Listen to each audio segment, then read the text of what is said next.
So in chapter 4 of project management for the unofficial PM, it really talked about planning out your project. And the first thing that it focused on was risk management. And the first step to risk management is identifying all the risks and assessing their impacts on the rest of the project.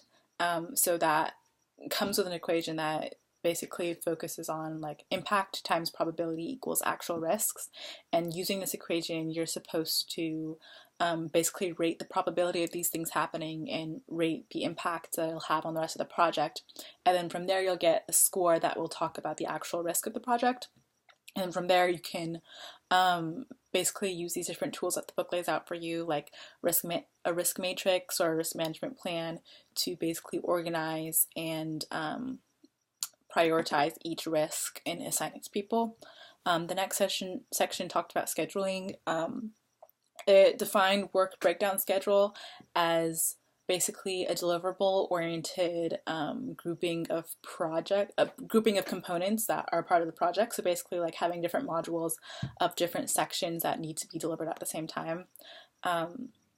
And with that, it talked about dependencies, which is when two activities are reliant on one start or finish.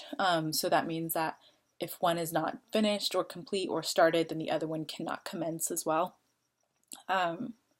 And also this chapter talked about work versus duration, and work is the time needed to accomplish the task. So if I sit down and code for 2 hours straight, that will be done.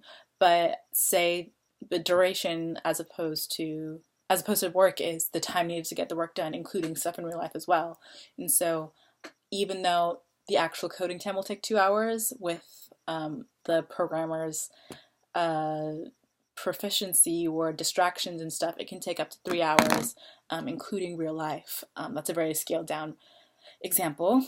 And critical path is basically just the longest sequence of activities that must start and end per the project's schedule, or else the entire project will be late. So if like there's 10 specific components to the project that need to be completed, if those aren't kept to schedule, then the rest of the project will fall behind.